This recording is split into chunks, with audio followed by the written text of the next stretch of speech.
Aujourd'hui, j'ai le plaisir d'accueillir Rebecca, une élève avélingua sur le podcast. Si vous ne la connaissez pas encore, vous allez adorer son univers.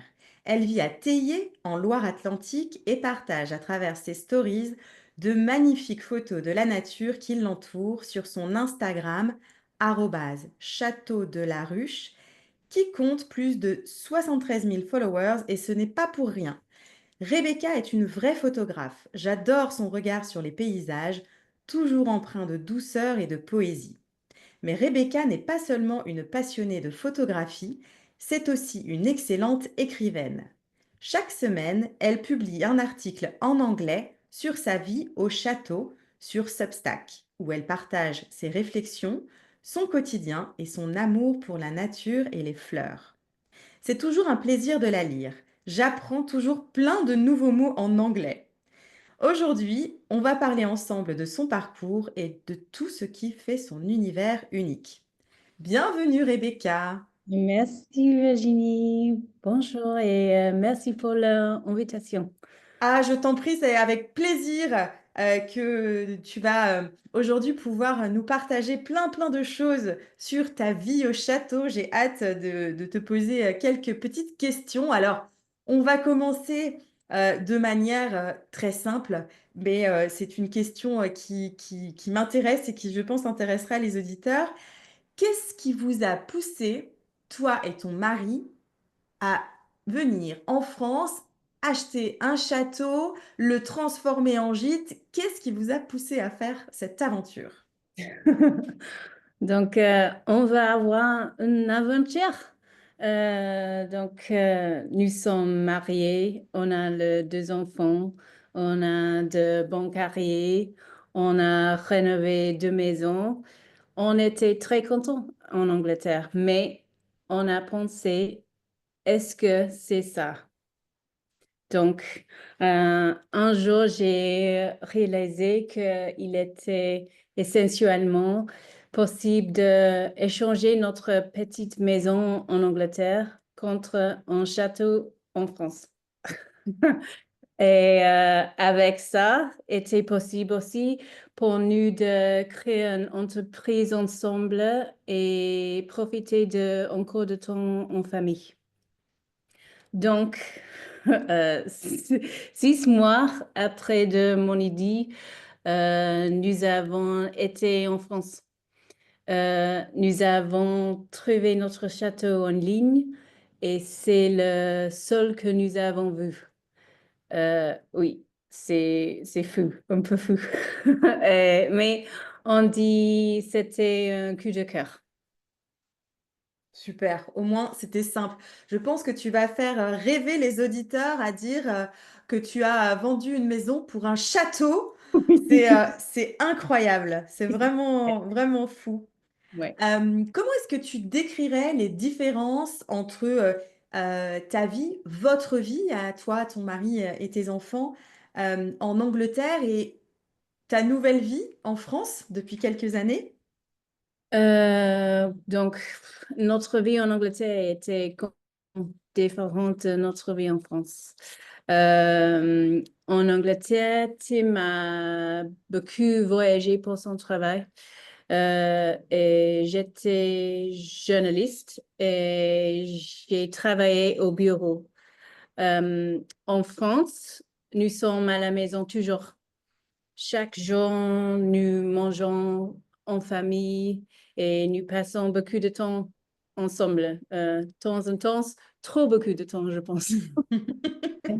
Euh, Tim et moi travaillons ensemble tous les jours. Donc, il n'est pas toujours facile de travailler avec son conjoint, mais ça marche normalement, normalement. Euh, mais peut-être le plus grand différence entre notre vie en Angleterre et notre vie en France. Et en Angleterre, on a habité dans une petite ville. Ici, en France, on adore la vie de la campagne. On a beaucoup d'espace, les jardins, les forêts, les prairies. C'est une belle vie, la vie de château. Et pour les enfants, c'était incroyable, je pense. On voit souvent d'ailleurs sur ton compte Instagram, je regardais encore ce matin, je suis allée voir tes stories et je regardais et c'est très chouette parce qu'on voit le chat, un chat se promener. On Oui, voit que bah, tu promènes ton chien, on voit la nature, on voit le calme, on réalise le calme qu'il y a. Il n'y a oui, jamais de gros bruit si ce n'est le petit cuicui des oiseaux. oui, Ça a l'air ouais. vraiment très, très agréable hein, de vivre. J'adore ça, ouais. C'est magnifique. Voilà, c'est très, très chouette. Alors, j'imagine que, bon, que tu vas faire rêver beaucoup d'auditeurs, comme je le disais tout à l'heure. Quel conseil est-ce que tu donnerais à quelqu'un qui aurait envie de changer de vie comme vous? Je sais qu'il y a beaucoup d'Anglais qui, comme toi, ont décidé soit d'habiter dans un château, ou de monter des gîtes, de travailler en France ou parfois de passer leur retraite. Quels seraient ton ou tes conseils? Donc, si vous êtes prêt à travailler dur pour réaliser vos rêves, je dis faites-le. C'est du boulot, c'est du boulot, la vie de château à notre époque parce que il n'y a plus de femmes de ménage et ni de jardiniers. Nous faisons tout, mais euh, c'est un bon travail. On ne passe pas beaucoup de temps à boire des rosés dans le jardin. Et je pense que j'ai beaucoup de temps pour faire ça, mais non, ça n'arrive pas. Mais la vie est trop courte pour ne pas avoir une aventure. Donc, je dis, faites-le. Oh, ça c'est un bon conseil. Mais voilà, ne pas penser, on dit en français que tout est rose. Ouais. Comme tu l'as dit, j'ai beaucoup aimé Rebecca, tu as dit il y a beaucoup de boulot. Boulot, ça veut dire travail en français familier. Et oui, hein, ce n'est pas on arrive, on pose ses valises dans le château et tout va bien se passer. Ouais. Il y a beaucoup, je sais que vous faites beaucoup de rénovations, vous travaillez énormément, toi et Tim, et toute l'année parce que vous recevez, vous avez des clients du mois d'avril jusqu'à Fin de septembre, normalement, ouais. fin de septembre, mais après, toute la basse saison, hein, tout l'hiver, l'automne et l'hiver, vous le passez aussi à travailler, rénover, Oui. Et fait tout le soin de le château, oui. voilà, prendre soin du château. Et puis, oui, c'est aussi beaucoup de travail parce que il y a beaucoup d'espace. Donc, Oui. bravo pour tout ce travail. Merci. Alors, je sais que tu es déjà passé plusieurs fois à la télé anglaise. La télé, c'est la télévision. C'est une expérience assez folle. Est-ce que tu peux nous raconter cette expérience? Oui, nous avons participé à l'émission de télévision Château DIY en anglais. En France, ça s'appelle Château XXL, je pense. C'est très amusant, mais un peu étrange, un peu bizarre. Nous voir à la télévision. Euh, les caméras nous suivons pendant la rénovation de le château et quelques événements.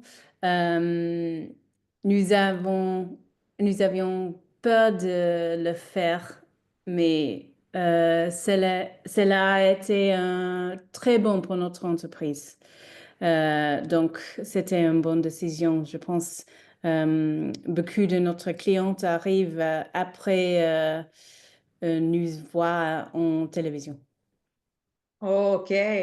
Waouh, ouais, c'est impressionnant. On pourra mettre aussi les liens parce que moi, j'ai déjà vu une de ces vidéos sur YouTube et j'ai trouvé ça hyper intéressant de voir les coulisses du château. C'est en anglais, bien sûr, mais c'est vraiment très, très intéressant. On pourra mettre les liens aussi en description de l'épisode de podcast.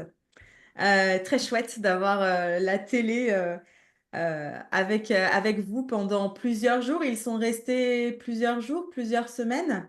Oui, oui, oui. Normalement, on fait 1 à 2 semaines, 1 à 2 jours pour le tournage et en continuant de faire le travail et l'équipe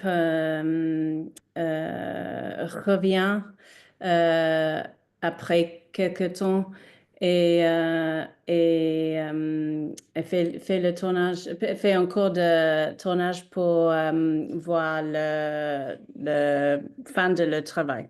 Ouais. Super, c'est comme un avant et un après Oui, sur oui, vos travaux. Très, très chouette.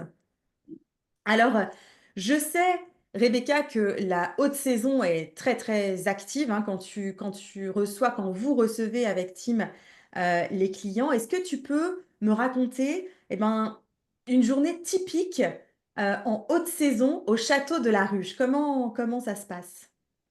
Euh, donc, chaque jour était différent, mais normalement, lorsque la chambre d'hôte est ouverte, je me réveille et commencer le travail à 6h30.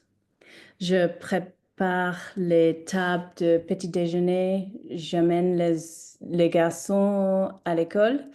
Tim va à la boulangerie pour acheter du pain et des croissants. Nous servons le petit déjeuner, nous nettoyons les chambres, nous jardinons, nous allons chercher les garçons à l'école, nous dînons en famille et puis je préparais le dîner pour les invités et Tim est le serveur. Je me couche normalement à 22 heures et le lendemain, nous recommençons. Et on fait ça pour 7 jours par semaine pour 6 mois pendant l'été. Et dans l'hiver, on ferme les portes. Nous reposons un peu et fait de rénovation. Oui, encore. Waouh, c'est un sacré rythme. Et alors, tu disais que toi, tu cuisinais et Tim était le serveur. Donc, c'est toi qui fais toute la cuisine, Oui, sauf le pain et les pâtisseries et le pain et les viennoiseries le matin, les pains au chocolat et les croissants. Sinon, c'est oui. toi qui fais tout. Oui, c'est vrai ça. Oui, moi et Tim, on fait tout pour la chambre d'hôte.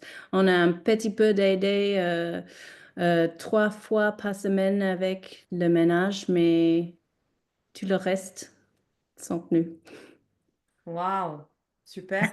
Et c'est impressionnant, hein, c'est beaucoup, beaucoup de travail. Et tu fais les menus, tu prépares les menus à l'avance. J'imagine, tu dois être très organisé, non, C'est nécessaire parce que on a beaucoup de systèmes parce que sans ça, ça marche pas.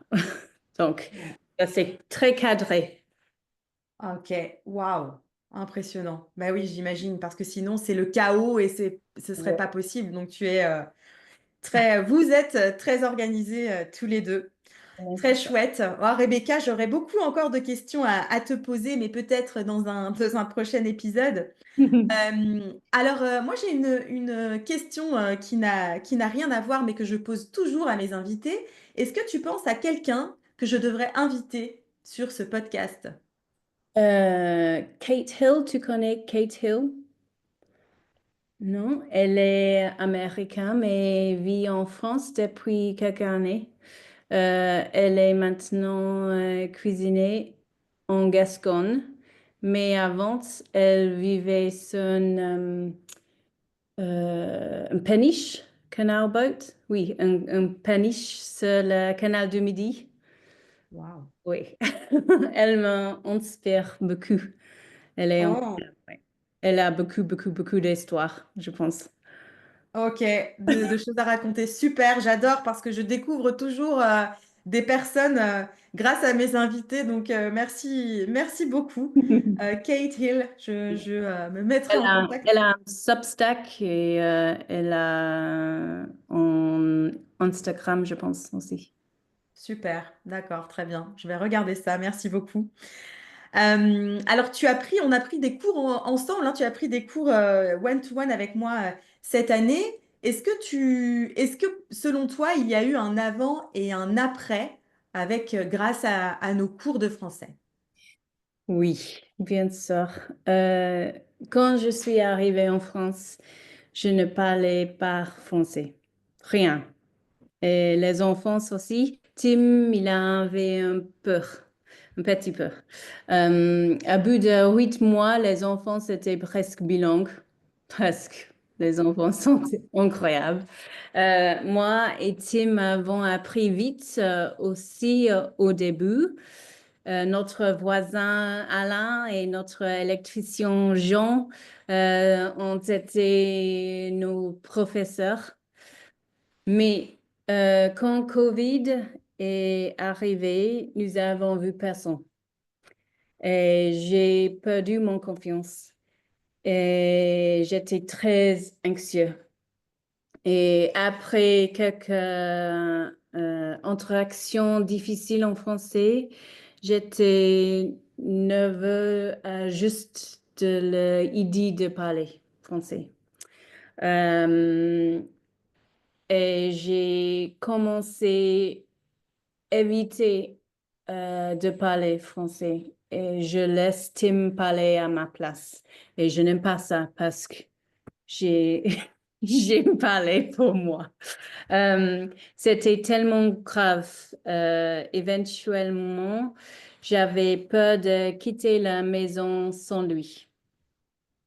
L'année dernière, j'ai réalisé que je pouvais, à moi seule, améliorer la situation.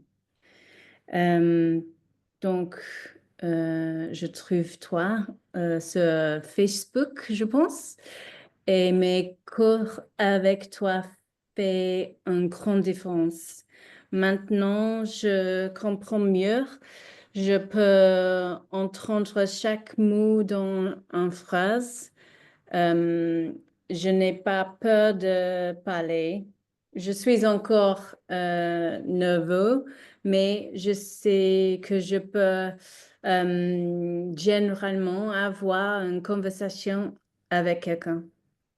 Je suis encore timide, mais c'est tellement plus facile. Donc, merci, merci, merci beaucoup, beaucoup, beaucoup, beaucoup. J'espère on va recommencer l'hiver prochain. Oui. Oui, c'est noté, on recommence en octobre prochain, mais waouh, merci beaucoup pour tes mots, Rebecca, ça fait plaisir, c'est très très agréable à entendre et puis je me dis, ah, c'est quand même chouette, je fais un travail qui est souvent très très gratifiant et pour moi c'est super agréable de savoir que ça a changé plein de choses dans ta vie et de savoir qu'aujourd'hui, on fait cet épisode de podcast en français. Bravo aussi, parce que c'est pas un exercice facile que d'enregistrer un épisode de podcast déjà dans sa propre langue, mais en plus dans une autre langue, ouais, c'est extra. C'est vraiment, vraiment très très bien. Donc bravo Rebecca. Parce que je t'avais dit, si tu veux, on peut le faire en anglais, mais franchement, tu es capable de le faire en français. Et finalement, tu as accepté de le faire en français. Et je sais que c'est pas facile. Donc, ouais, bravo. C'est très, très, très, très bien. Alors, une dernière chose concernant donc le château de la Ruche. Je le disais en introduction, on peut te contacter sur Instagram @château de la Ruche. C'est ça. Arrobas, c'est pour ceux Oui. qui nous écoutent et qui ne savent pas, château de la Ruche. Est-ce que tu as peut-être un site internet sur lequel on peut te contacter? Oui, le site internet, c'est châteaudelaruche.com et tu peux faire la réservation là et voir toutes les informations par le château. Oui, on a juste fait le rebranding. C'est très joli maintenant. Ah, ok, très chouette. Oui, je suis allée voir aussi le site il y a pas longtemps. Donc, en description de cet épisode de podcast, on va donc tout mettre, hein, les liens et surtout l'Instagram. Je pense que s'il y a des auditeurs qui ne sont pas abonnés à ce compte, vraiment allez-y, juste pour voir la nature. En fait, ce sont des stories qui sont toujours paisibles, qui apaisent. Il y a toujours beaucoup d'actions sur les réseaux sociaux, sur Instagram, mais avec Rebecca, c'est doux, c'est chouette, et surtout, comme je le disais au début, le Substack qui est très très bien écrit. Alors, je suis pas du tout anglophone, je parle anglais, mais je suis pas anglophone, mais je trouve en tout cas que c'est très bien écrit. Vraiment, vraiment, allez-y. Et est-ce que Rebecca, il te reste beaucoup de disponibilité pour la haute saison? Vous êtes comment Euh, maintenant? Pas trop beaucoup pour le chambre d'hôte, ça reste quelques jours, mais pour le gîte, on a une semaine seulement qui reste. Ouais. Ok, d'accord. Donc, est-ce que tu peux nous dire juste brièvement, donc il y a le gîte et combien il y a de chambres d'hôtes? On a trois chambres pour la chambre d'hôte et le gîte, il a encore deux chambres pour quatre personnes. On peut avoir six personnes normalement aux chambres d'hôtes et quatre pour le gîte. Donc, oui. Ça, Très bien. Donc, les chambres d'hôtes sont dans le château et le gîte est à l'extérieur du château. oui. Super. Ben, Rebecca, merci d'avoir accepté de faire cet épisode. Je suis super contente de t'accueillir aujourd'hui. Je te souhaite une très belle saison et je te dis rendez-vous en octobre et à très bientôt. À bientôt. Merci.